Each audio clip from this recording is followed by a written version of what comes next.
Hello there. Welcome into a Friday edition of the show. So glad to have you, whether you're listening on your radio, streaming the show online at extrasports1300.com, or you've downloaded the new Extra Sports 1300 app, sponsored by Diversus Health, Mental Health, and Well-Being for All. A veritable cornucopia of sports topics await you.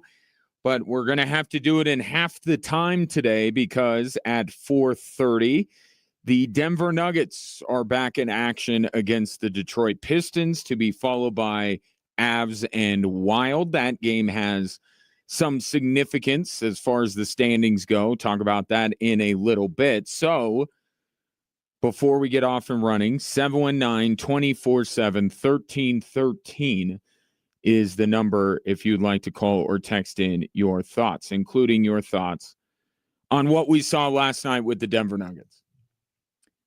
And I'm watching that game against the Milwaukee Bucks, and it was a loss, 121-112.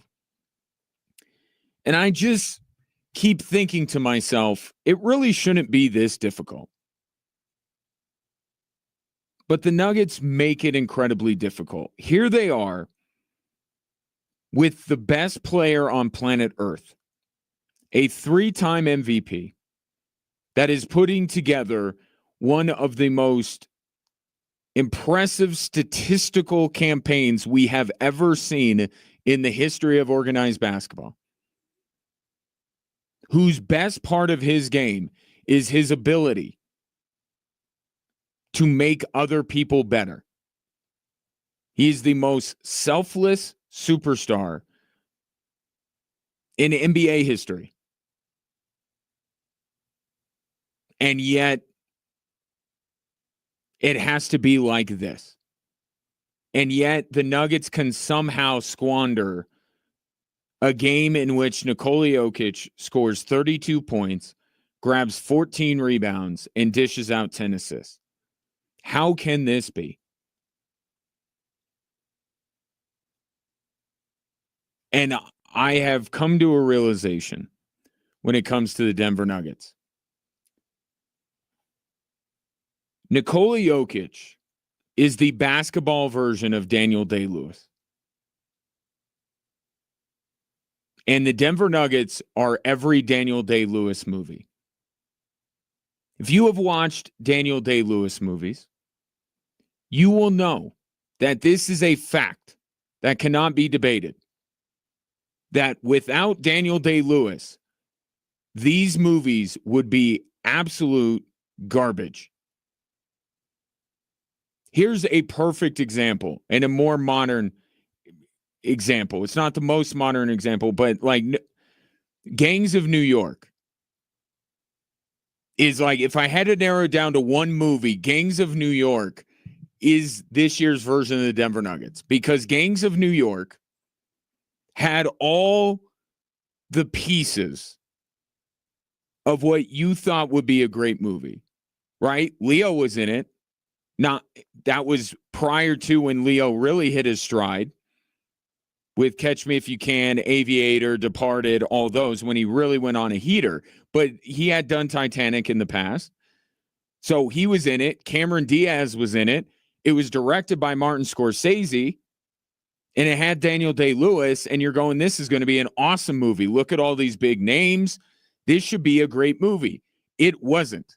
It was a mess outside of the performance of Daniel Day-Lewis.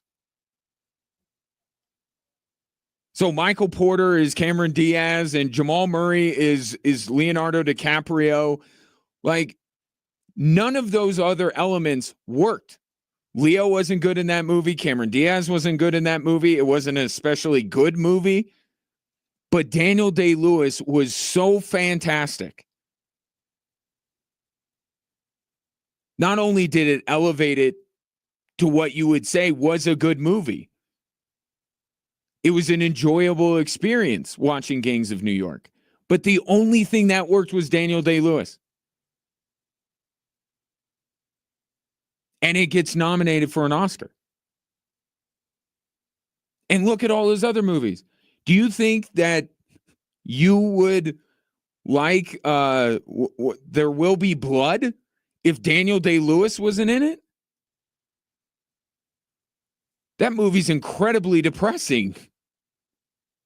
There's no way I would watch that movie if not for Daniel Day-Lewis. The Denver Nuggets are Daniel Day-Lewis movies, and Nikola Jokic is Daniel Day-Lewis. He is the only thing that makes this product good. And you'll know that Daniel Day-Lewis has won 3 Oscars on his own, and none of his movies have ever won the Oscar for Best Movie. Because there's just not enough additional stuff around him to take a very good movie into a great movie. Into the best movie released all year. That's what the Denver Nuggets have turned into. If you have a guy that drops 32 points, grabs 14 rebounds, and dishes out 10 assists, you should win that basketball game 10 times out of 10. How in the world can the Nuggets squander a performance like that? And if you watch the Nuggets, you'll know this is not a new phenomenon. The Nuggets aren't undefeated when Nikola Jokic gets a triple-double or even a 30-point triple-double. But the numbers that he puts up are so mind-boggling, you're like, how in the world can they lose this game? I'll tell you how. When Jamal Murray doesn't score the entire first quarter and has to put up 20 shots to get 20 points. I don't know if we've seen Michael Porter as bad as he was in last night's game.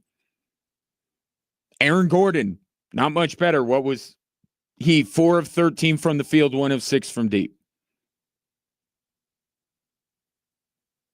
That's how they can lose that game. Here's Michael Malone chiming in on what was a big factor in the Nuggets somehow losing last night's game. Dame and Giannis are both out. You can't lose those minutes against that team. And we did tonight, and that was a big stretch.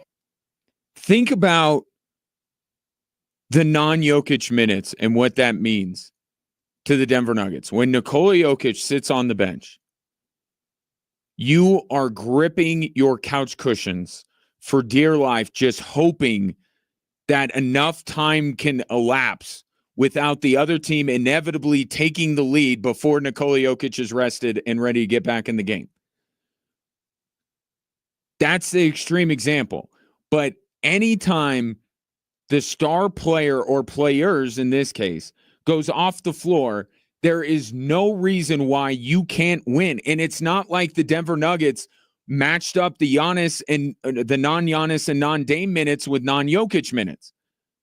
Think about that point in the game where they're down, they miss a shot on one end, come back the other way. Michael Porter doesn't close out on the one good three-point shooter, elite three-point shooter the Bucks have. Doesn't close out on him. He hits a 3 to put the Nuggets down by 8 with about 10 minutes to go. That was about a wrap. And Michael Malone is cursing under his breath as altitude goes to a commercial break. The Denver Nuggets should look at the minutes without Luka or LeBron on the floor or Dame or Giannis on the floor. Here's our chance. And the Nuggets stagger, right? They stagger Jamal Murray. They stagger Michael Porter. They don't allow the bench unit to just go out there unattended because that's not a good idea. And yet they still can't win those minutes. The non-Jokic minutes will always triumph. The non-Jokic minutes will always be worse than non-Steph minutes, non-Giannis minutes, non-LeBron minutes. You have the most consistently great player in the NBA today. Nobody is as consistently great game in and game out as Nikola Jokic. But surrounding him is the most inconsistent basketball team that I may have ever seen. Michael Malone just said it a couple of weeks ago. Ignore everything that Jamal Murray did before December 8th. Essentially, we can't count on Jamal Murray for an entire season. Are you crazy? Take after December 8th and see what he's done. Well, what about before that? We were all tuned in watching before that, and we're supposed to completely discount everything we've seen. So it's Jamal Murray post December 8th. Don't worry about before December 8th. And oh, by the way, over the course of 82 games, he's not going to be an all-star caliber player, but just wait for the 20 when the playoffs begin, and he's amazing. That's inconsistency.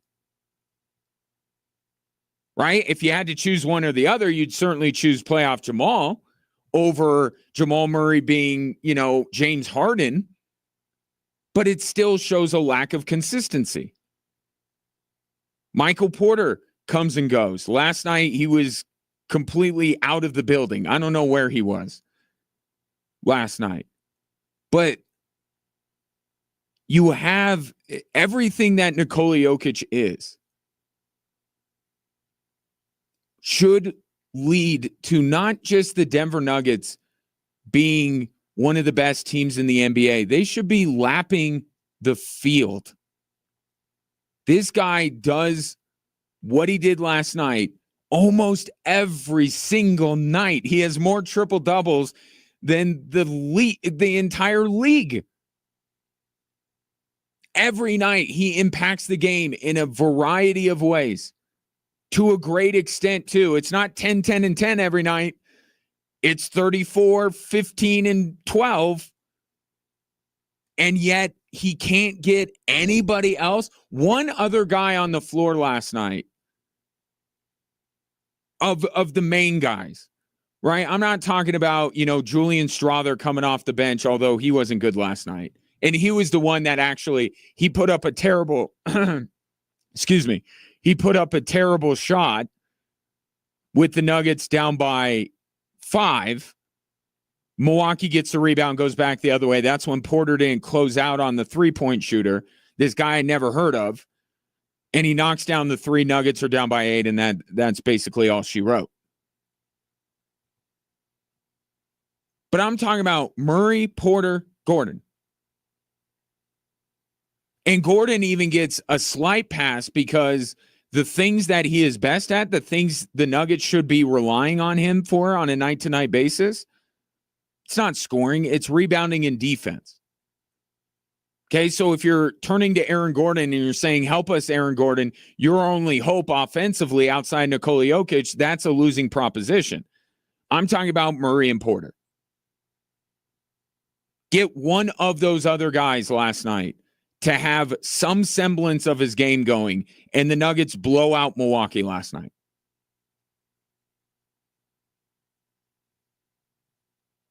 And I was looking back at some recent examples. We don't care much about division titles in the NBA. But remember, and I remember vividly under George Karl, I think the Nuggets 8-peated as Northwest Division champions, and none of us cared. Right? So I'm not trying to play revisionist history, but we didn't care because it was just, well, of course they're going to win their division. No, it's about what they do against the Lakers or the Clippers or the Warriors. They won another Northwest Division title, right? Oh, hang the banner. Who cares? Do you know the Denver Nuggets have won their division only 3 times in Nikola Jokic's career? Thrice have the Denver Nuggets won their division. Just their division. Forget being the top seed in the West. Forget going to an NBA Finals. They haven't even been the best team in a group of 6.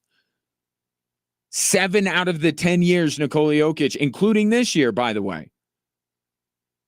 And I looked back. Tim Duncan, in his 19 years, was a division champion 12 times.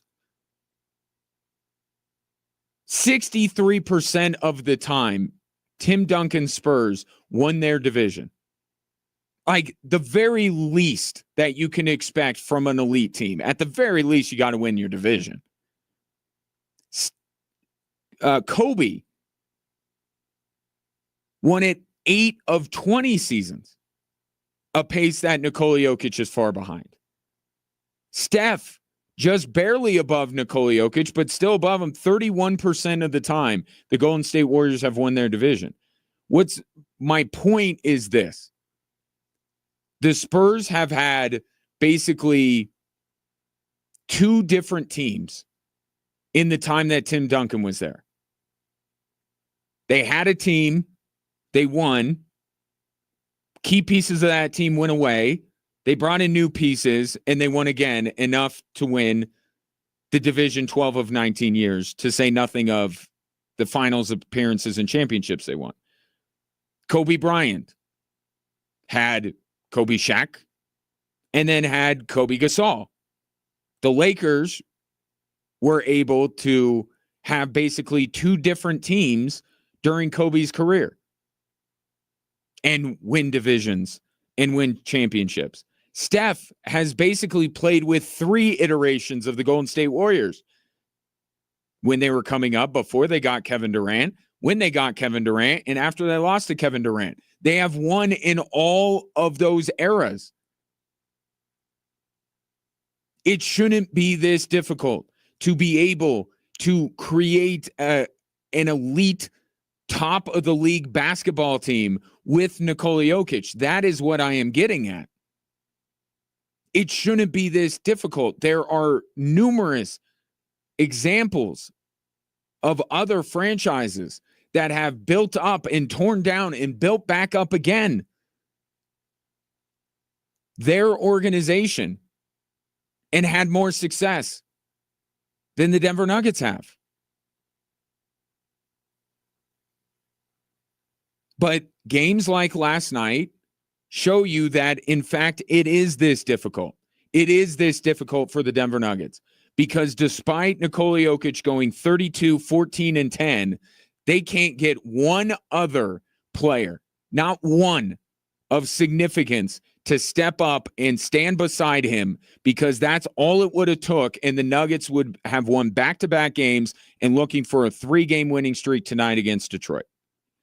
Forget getting to Sunday with the Boston Celtics. Is that, potentially erasing the good of what happened at Indiana? The good that the Indiana game was immediately erased by Milwaukee.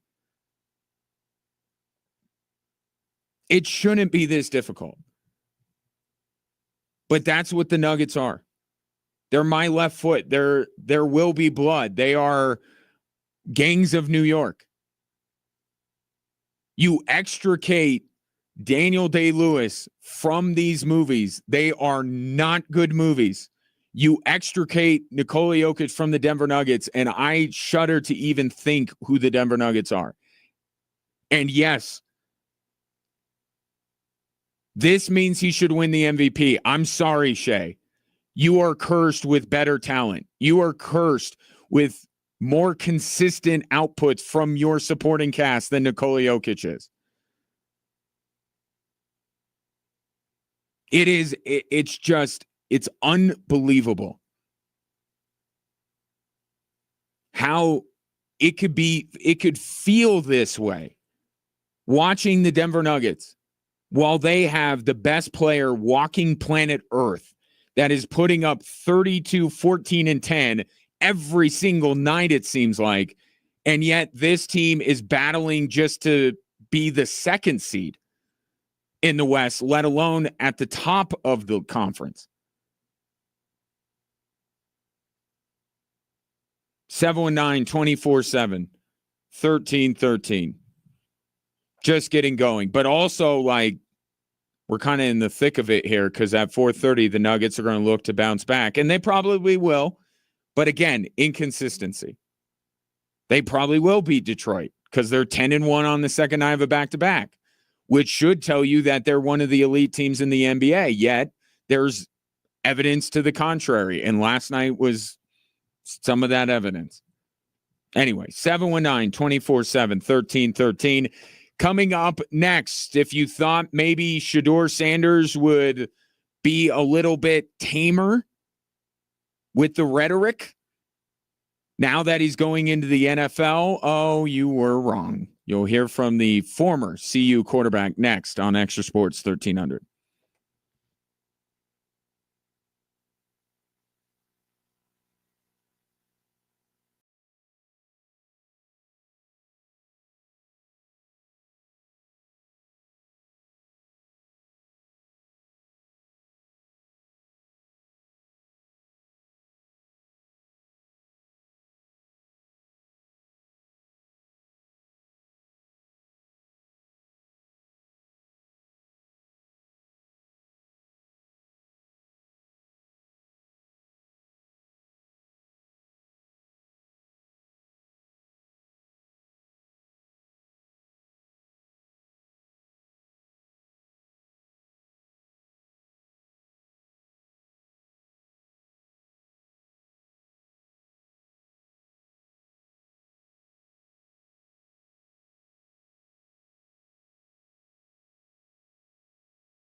Today in Indianapolis, the quarterbacks were able to meet the media, including former Colorado Buffalo, Shedeur Sanders.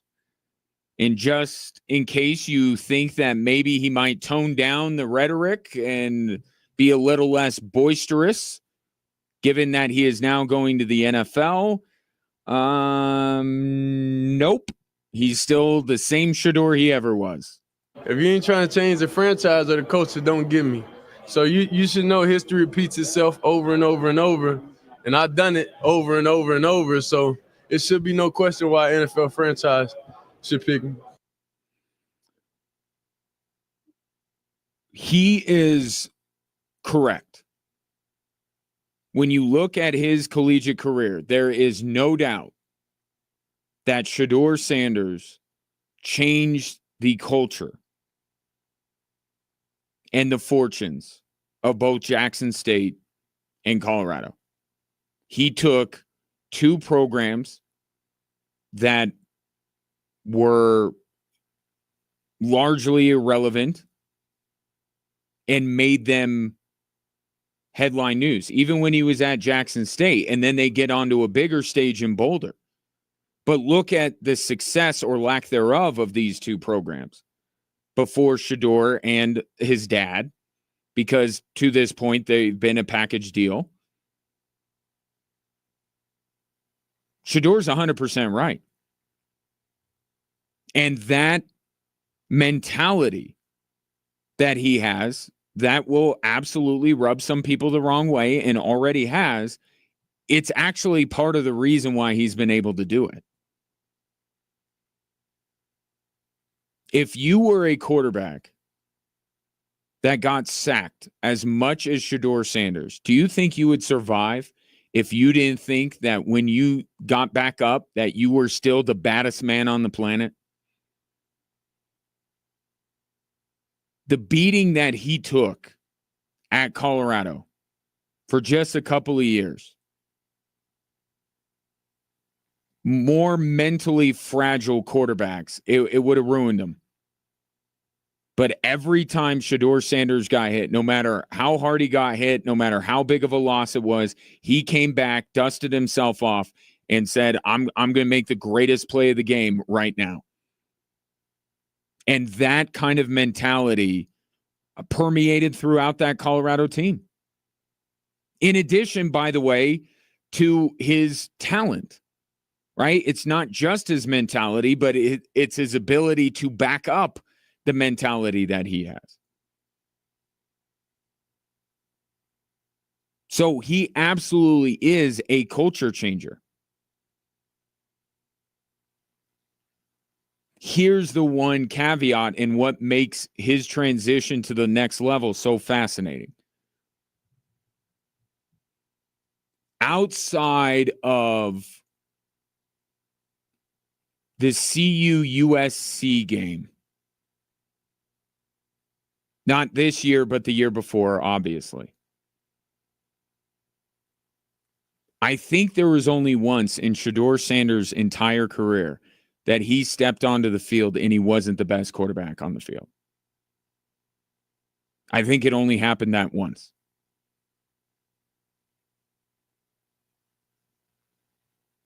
He is going to step onto NFL fields, whether he gets drafted by the Raiders or the Giants or the Browns or the Titans. He will step onto a field multiple times in one season where he is not the better of the two quarterbacks on the field.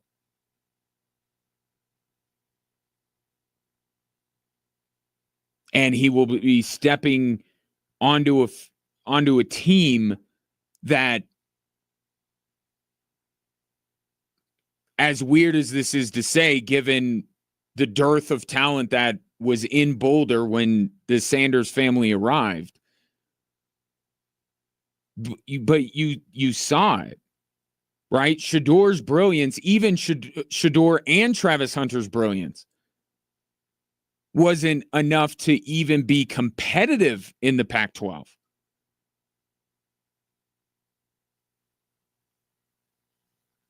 And he's going to be walking into a situation, inevitably, where his talent alone out of the gate is not going to be good enough. It won't. He's going to be going up against, I mean, if he goes to the Giants, he's going to be matching up with the defending Super Bowl champions twice a year. If he is drafted by the Raiders, he's going to be matching up with the NFL's current dynasty. If he gets drafted by the Browns, he's going up against the 2-time NFL most valuable player. So it's a situation that actually he is very familiar with.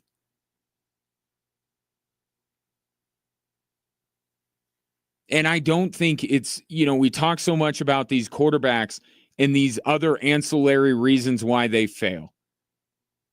It's very rarely talent. Ryan Leaf could sling it with the best of them, right? That wasn't Ryan Leaf's problem. It wasn't talent.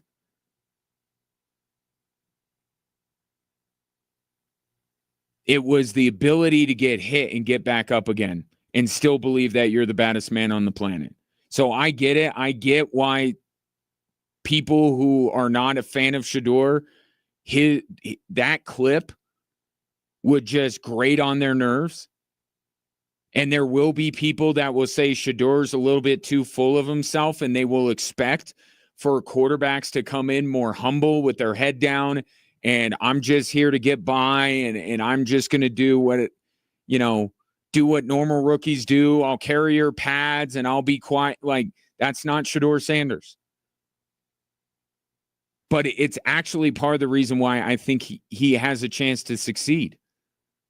And why I would draft him before I would draft Cam Ward. I think he's more ready right now from a mentality standpoint and from a skill standpoint and a maturity standpoint to step into the NFL right now and be better than Cam Ward.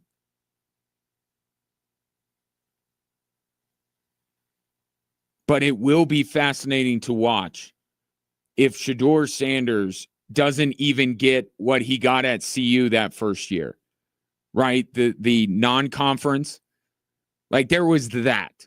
And then harsh reality struck it. That's the NFL from day one. And he's going to be stepping onto a team that is pretty devoid of talent.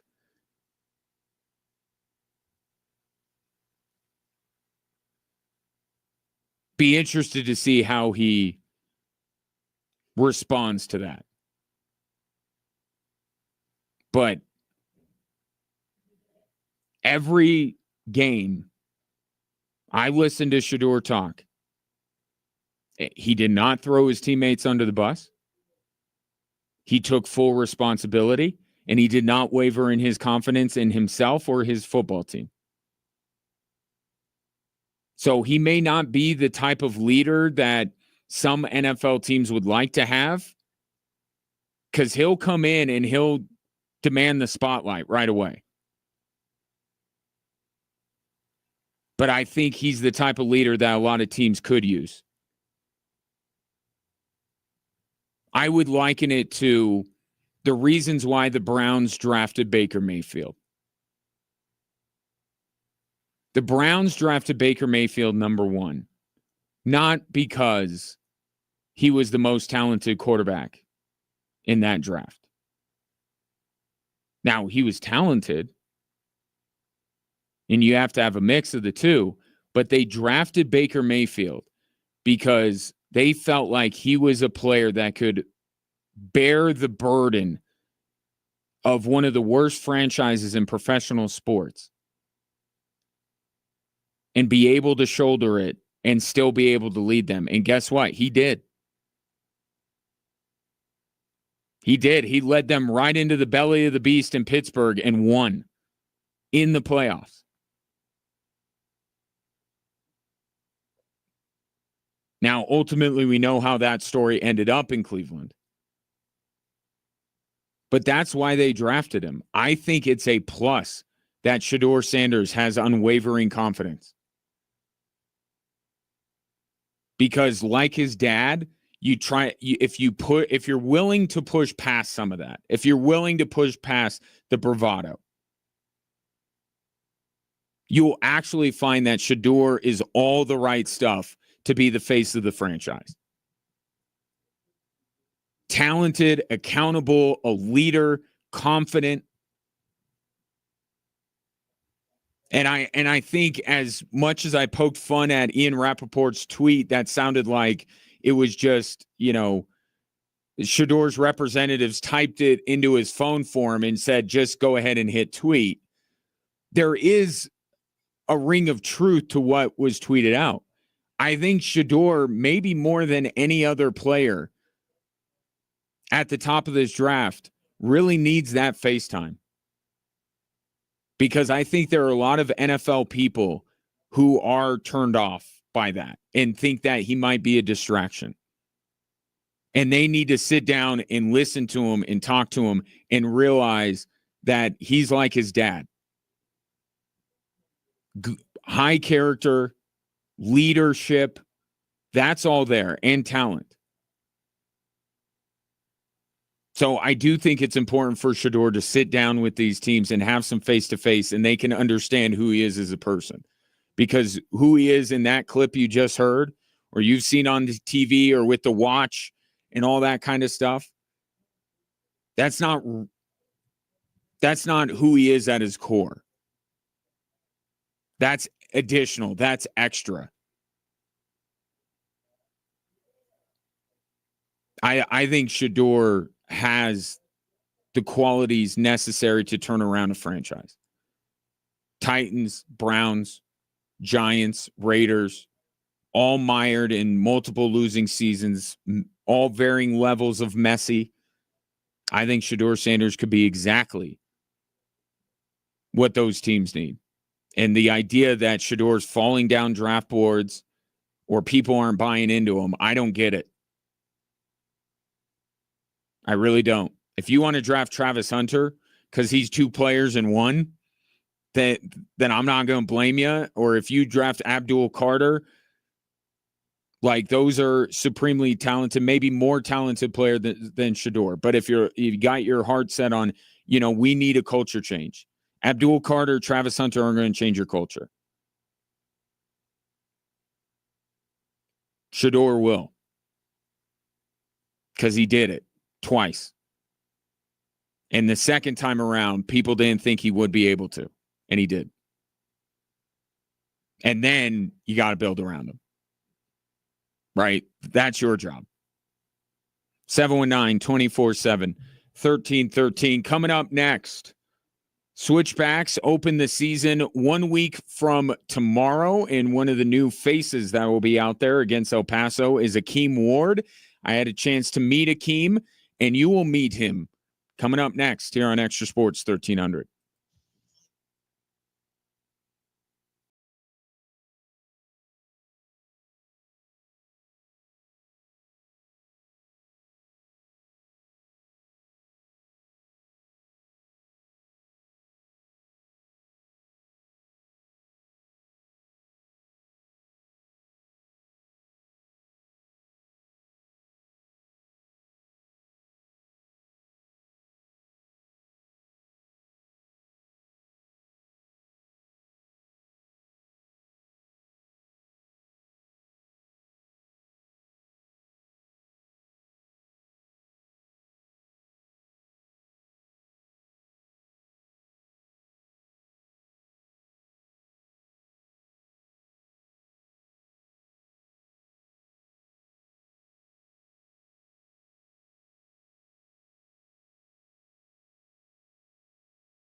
tune-up game before the season. So we take the opponent as serious as possible.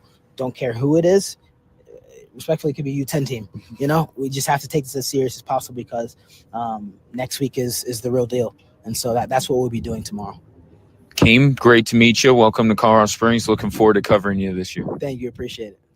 That is Akeem Ward, one of the new additions to Colorado Springs Switchbacks FC. You look at the back line that the Switchbacks now have put together.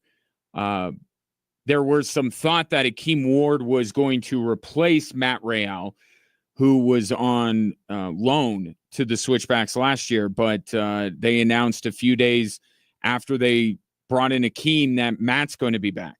And then you have Matt Mahoney, obviously, anchoring that back line. You heard Akeem talk about how he wants to support Mahoney in that. And then you bring back Isaiah Foster, who got some important experience under his belt and is probably coming back as a more mature and better player than he even was. And I thought he was electric at times for the Switchbacks. They bring him back.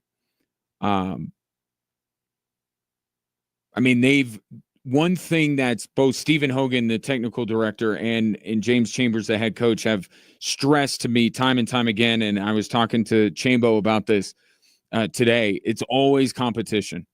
They want competition at every spot on the field. And you look at the back line, and that's been a bit of a bugaboo for the Switchbacks in years past, right? It's been a rotating cast of characters. The form defensively hasn't been in previous years what it was this past year. And even at times this year, I think James Chambers was not pleased with what he was getting, but they constantly go out and get more high-end talent. And they certainly have both of those things in Akeem Ward. So big addition to Switchbacks FC, arguably their most high-profile acquisition, I think, this offseason. There are others, and I'll be introducing you to them as we get closer to the season, but wanted to talk to Akeem out of the gate, given how big of an addition he is to the team. So Switchbacks open up with El Paso 1 week from tomorrow. Roland Vargas and myself, we are back another year, like many members of Switchbacks FC. So we'll have that one for you at 7 o'clock. And then the following weekend, make sure you're at Widener Field to celebrate the championship. But as Akeem said, looking forward to what they are going to be doing this season. And of course, moving forward with some pretty big things on the horizon for the Switchbacks and this league. 719-247-1313. Coming up next, I got to find a different, comparison, a different meme to use. There's so often I use the, I think you should leave the guy in the hot dog costume. Maybe it's Eric Andre that I need to use when I play you the clip of LeBron James talking about one of the NBA's biggest questions. Who is the face of the league? LeBron says, who would want to be? What do you mean, who would want to be, LeBron? That's next here on Extra Sports 1300.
Welcome in Drive Time Sports on a Friday. Ryan Kaufman with you. Nuggets and Pistons at the bottom of the hour, and then it will be Avs Wild here on Extra Sports 1300. Some news for the Nuggets game. No Aaron Gordon. Rolled his ankle last night in that bleep show and will not play tonight against the Detroit Pistons. And then, of course, on Sunday, it'll be the big one as the last two NBA champions face off in Boston. 719-24-7. 1313 is the number if you'd like to text or call in your thoughts. Again, up against it a little bit, but I will make time if you have something on your mind. That is part of the utility of me being here, is letting you have your say. And you may have some thoughts on this. Anthony Edwards. First of all, if you have to ask if there is a face of the NBA, there's probably not a face of the NBA.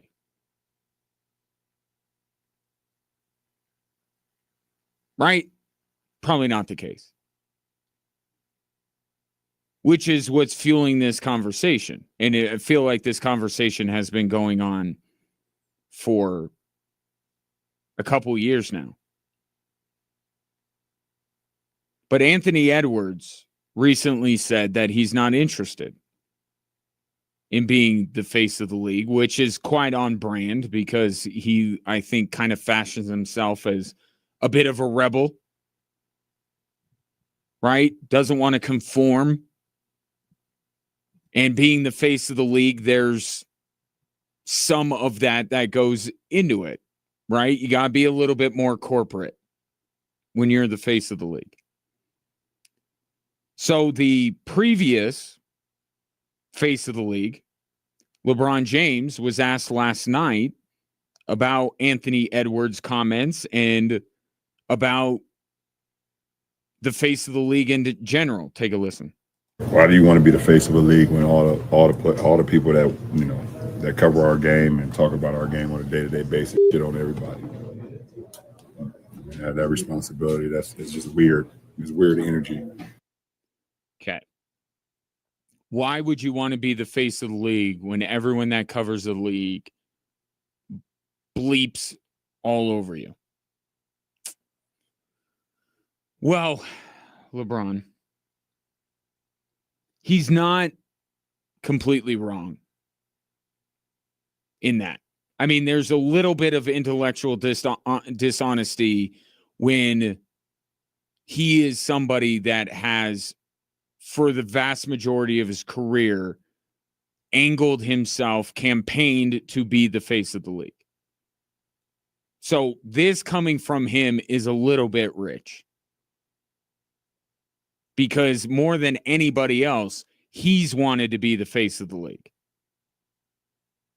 But what he's saying there, it's an exaggeration, but it's not coming from out of nowhere. More than any other league, and this could be to their benefit, and this could be to their detriment. More than any other league, the NBA lives on social media. It's actually a big part of their marketing, right? Adam Silver in the league feel like the best way to engage their audience and to get people interested in the NBA is by posting highlights on social media. And they do a better job of it than any other sport. And that has been to their benefit a little bit. They do skew a little bit younger. If there's a sport that you feel good about the future because of how popular it is with younger people, it would be the NBA in large part because they live on social media. But saying everybody, making such a definitive statement like everybody bleeps on everybody. That is something that is said about somebody who lives on social media. Right? And we have been taught over and over again how toxic of an environment social media can be. And for the league that lives on social media more than any other sport, I'm not surprised that there is this feeling that the NBA is under attack, that everybody hates the NBA, that everybody hates the NBA no matter what they do. Yeah, if you live on social media, and this has been studied over the years, a lot of things that we perceive to be a pervasive problem in our world or our country, our minds are a little bit warped by social media, right? Because it's the all-powerful algorithm. Bad things tend to get amplified, right? The more interaction, whether it's somebody arguing with that person, whether it's somebody liking the tweet, retweeting it, whatever it is, that boosts it, and that makes it more available for everybody else to see. And at times, it makes the people who really live on social media feel like something is this massive problem or something is 100% truth.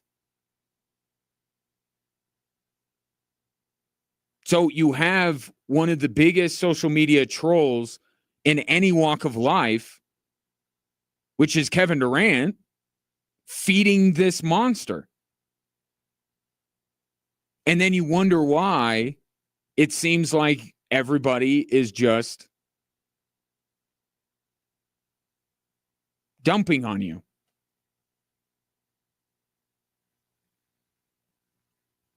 This is the downside of being the social media league. Their athletes are all over it at all times, whether with their real profiles or their burner profiles. They watch things on social media. All of these shows like First Take that talk about the NBA put out their most negative comments, and it would make somebody in the NBA, and I think Tyrese Halliburton talked about this the other day when he was talking about the Nuggets, made this comment in passing of everyone thinks we play the same way. No, everyone doesn't think you play the same way. Not everybody. Some people can point out the nuanced differences, but a lot of people on social media can't. So if you're on social media and you get inundated with the negative, that's where you get Halliburton feeling like, oh, you just think we all play the same.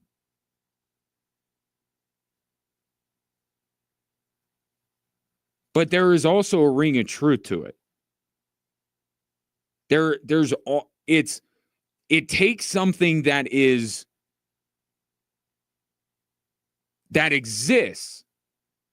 but then it blows it up into a much bigger thing. So the similarities and the explosion of three-point shooting and how so many teams are now telling their players stop taking twos, start taking threes. So many teams are doing that now. So it takes something that's real. It's coming from a place. A lot of NBA teams play a very similar style. But then people complain about it, and then it gets blown up into, well, everyone thinks we all play the same. No, we recognize that there are some players who play the game differently. Anthony Edwards, for most of his career, has played the game different, although he's also one of the biggest examples of how this three-point shooting culture, if you will, has infiltrated. Player that was a human highlight reel going to the rim is now taking threes. John Morant, though, Nikola Jokic, Zion Williamson. There are players that play the game differently. But those aren't the ones that are amplified. It's the guys that chuck up threes. It's Jason Tatum. Because he's one of the most popular people on Twitter, not in a positive way, but he's somebody that is mentioned quite a bit. But it does come from a place of truth. It gets enhanced and exaggerated, and it makes people who live on social media feel like, well, this is the way everyone thinks.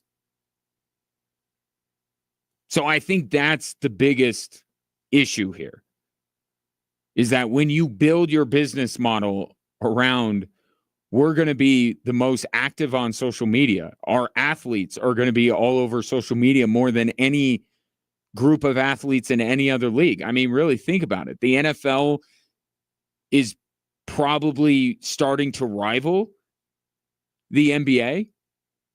But how many times do you hear a hockey player or a baseball player go, yeah, I'm not really on social media? I remember people being shocked when I think baseball players started to do like the Donald Trump dance. And people were like, oh my gosh, all these guys are fans of Trump. And people were like, yeah. Because they're not on social media. Usually social media is where they would go to espouse their political beliefs. A lot of baseball players aren't on social media or aren't active or maybe not outspoken on social media. But the Major League Baseball and the NHL, and this is all, and it's a two-way street. It also is to the detriment of those two leagues that their athletes aren't more accessible via social media. So it's good and bad. But I would say if you pulled a lot of NFL players, they would feel like all they're doing is being criticized. Whereas maybe baseball and hockey players wouldn't have that feeling because they're just not on social media as much.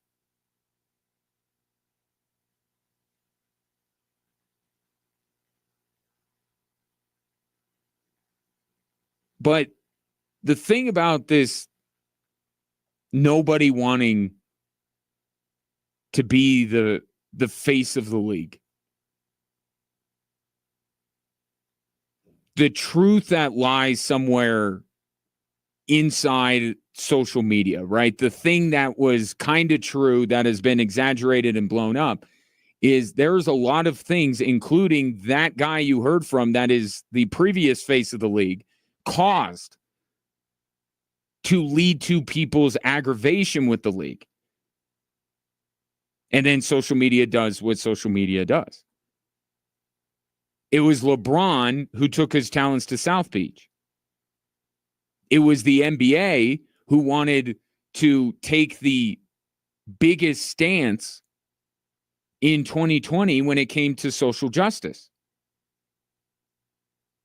It was the NBA that wanted to, after baseball did this for many years, try to remove a chunk of their sport out of it, right? By shooting threes. Like the NBA, the reason this is happening is a little bit the NBA's fault. And look, there are some things you may not have a problem with LeBron James going to Miami. You may have been right there with the NBA and saying it's great that they're doing this. And you may love the three-pointer. But you have to acknowledge that there is a portion of the population that doesn't receive those things well. And the people who have an axe to grind are the most vocal on social media. And this is how it goes. So you create super teams. People don't like it. People take their frustrations online. And all you get is inundated how bad LeBron and the Miami Heat are for the sport. And then you take the stances that you do politically. And again, they may be 100% right, but there are people who are going to be very mad about it. And those are the people they're going to see on social media. I mean, LeBron is a few months older than I am. And it seems like LeBron James doesn't understand how social media works. He doesn't understand that the people that you piss off are the ones that you're going to see tweets from. The people that have something negative to say are the most vocal on social media. So, I mean, he acts like he can't, like, you got to cut through that. You got to understand how social media works. It was like when Angel Reese talked about how she was being attacked online. And while there is no excuse for attacking anybody online, it is terrible behavior. And I can only imagine some of the disgusting things that were said to Angel Reese. But the solution was quite simple. Get off social media. And it sucks that has to be the result, but it's an easy result. Like, just shut it down. Have somebody that works for you, your assistant or something, put out all your content. Don't be scrolling through it. And here's a 40-year-old man that doesn't seem to grasp the concept and understand what social media does and what social media has an effect on. Does everybody crap on everything the NBA does? No.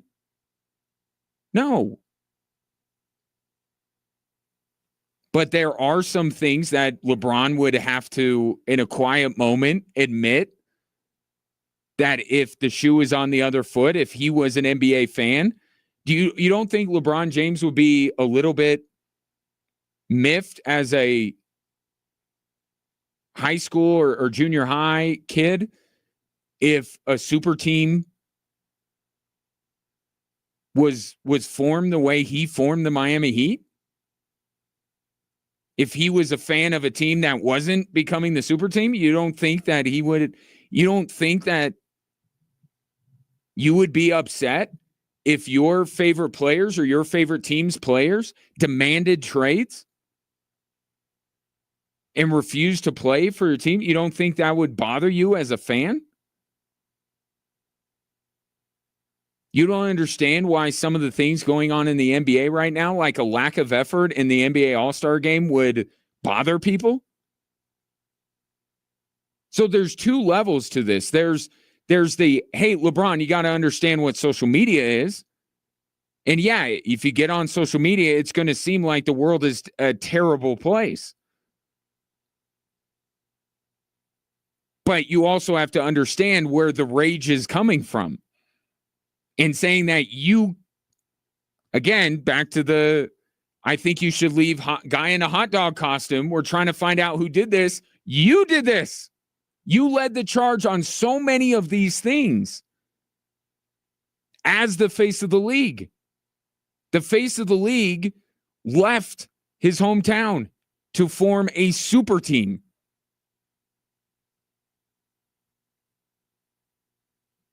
Like the lack of self-awareness in all of this. I actually don't think it would be that bad for an Anthony Edwards to become the face of the league. I think Anthony Edwards is incredibly likable.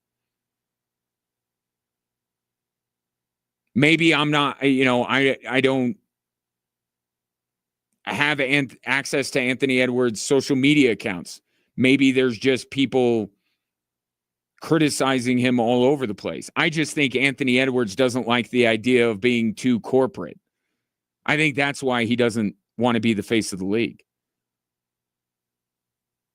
But they're great. If Luka became the face of the league now that he's with the Lakers, I mean, who dislikes Luka?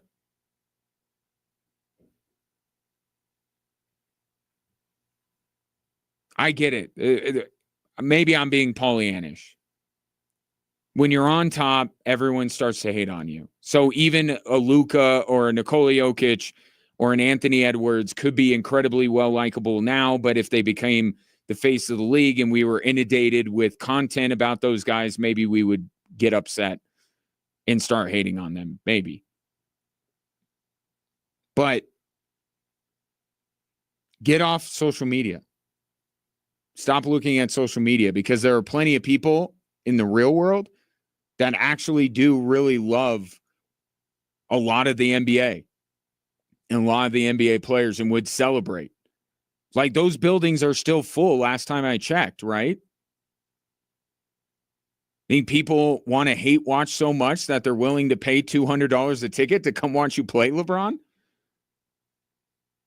I think you got to look in the right places to understand really what is the sentiment of people right now, but also understand that the people who are upset, yes, there are always a crazy few that take it too far and say some really nasty things, and unfortunately we can't do anything about them. But you also have to understand that some of the frustrations that more well-adjusted NBA fans have with your league are justified. Lack of effort in the All-Star game, that's super teams. The over-reliance on the three, those are all things that I think people's anger are justified in saying this isn't a good product. I don't like this. But LeBron makes it seem like, he was being a martyr. Oh, woe is me. Well, you caused a lot of this. And also, you're choosing to base your assessment on tweets and on what Stephen A. Smith says on First Take. Like, understand the source of the information. You're playing in front of sold-out crowds. Some people still like the NBA. Some people are genuine fans that love everything that these NBA players do. So you got to balance the two. 719-247-1313. Take one last break. Speaking of the NBA, whether you like it or hate it, Detroit and Denver at the bottom of the hour here on Extra Sports 1300.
Couple of texts in before we get you to the Nuggets and Pistons from the 719. LeBron has offended my sensibilities since NBA day one. No social media required.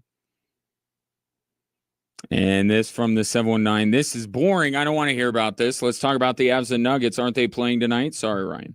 No sorries required, although I will say you're joining us late because I opened the show talking about the Denver Nuggets. Nuggets, Pistons, and Avs Wild this evening. I was going to talk about them right here. So you're a little late to the show to hear what I said about the Denver Nuggets to start, but I will reiterate. The Denver Nuggets have turned into a Daniel Day-Lewis film. They have this brilliant artist who carries his supporting cast through every single movie he's in. And if you took him away, the movie would be absolutely terrible. And no one would want to watch it. Gangs of New York was an absolute mess. Here's another comparison. What movie with Jim Carrey would be good without Jim Carrey? And not just they wouldn't be good, they would be unwatchable. Who would watch Dumb and Dumber if not for Jim Carrey's performance? And how Jeff Daniels interacted with Jim Carrey. Like, the premise of most of Jim Carrey's movies are the dumbest premises in the history of film. But they're awesome. Why? Because Jim Carrey. That's what the Nuggets are right now. Nikola Jokic puts up 32 points, 14 rebounds, and 10 assists last night, and not one other player on the Denver Nuggets decides to help. Not one single other Nuggets player does their part. Jamal Murray doesn't even score a basket until the second quarter. He takes 20 shots to get 20 points. Michael Porter Jr. was as bad as I've ever seen him. This happens too much. Because I get it. You know, I could be painted as an alarmist, and the Nuggets have won or 20 games under 500. I'm telling you, this happens too much for a team that has the best player in the world on it. It just does. I've watched a lot of NBA over the years. I don't remember the San Antonio Spurs like the Denver Nuggets are. Lakers were pretty good the whole time that Kobe was there. There were some down years. But you have a guy that's putting up, at least from a statistical standpoint, and I don't know what other way there would be at this point than looking at statistics. One of the greatest statistical seasons in the history of basketball. And yet far too often there are games like last night where it's Jokic and nobody else. It shouldn't be this difficult to create not just a winning team or a championship team, like a dominant team. Because I understand there are forces opposing the Denver Nuggets, right? The second apron and all that kind of stuff. You know, the Boston Celtics just wiped their nose with the second apron, right? So let's not act like the Nuggets are powerless against the changing of the times in the NBA. Like, it's not a hard salary cap. You can overspend it. And the Nuggets chose not to, so they could sign Dario Saric. That worked out. And they've given these extensions, and at the time, the extensions that they've given some of their players, you go, yeah, it makes sense. But times change. If you're just going to sit back and just watch more of Nikola Jokic's prime waste away without doing anything, then that is organizational malpractice. What may have been true about a player or the Denver Nuggets 2 years ago is not true anymore, and it can move that fast. And Michael Porter went right to the point. He was spot on at the beginning of this season. If this doesn't work, if we don't win, we're probably all gone. And that's the way it should be, because you can't have nights like you had last night where Nikola Jokic is out there doing everything he can and nobody is helping him. And Nuggets should take it personally. Everybody not named Nikola Jokic should take last night personally and say, we're spoiled because we have this guy, but we're spoiling this guy's prime. We're playing with the best player of his generation, the best player in the league on planet Earth, and I can't muster a better performance to help him out.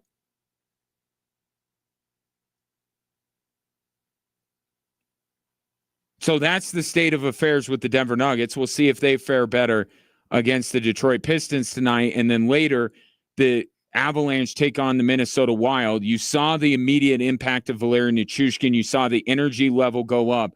Now can they sustain it? And can Valeri Nichushkin produce? That's what I'm looking for tonight. Can that second line chip in when it matters and not just tacking on at the end of a win? So see what night 2 of Valeri Nichushkin's return brings. This has significance because while the Winnipeg Jets catching them is not going to happen, mark it down. I don't know what the magic number is. Winnipeg is winning the Central Division. That thing is done and dusted. But as far as playoff seeding, the Avalanche, if they win tonight against the Wild, would draw even with Minnesota and would be 4 points back of Dallas. And they want to get as high up in the standings as they can, but the more pressing issue is seeing another night of Valeri Nichushkin back in the lineup and whether his impact and him being back with the team lifts up the depth scoring of the Colorado Avalanche, that if it doesn't, they need to address in a big way before the trade deadline, which I think is now next week. So that's the story. You can hear both games right here on Extra Sports 1300. Enjoy those games and enjoy your weekend. We'll catch up next week.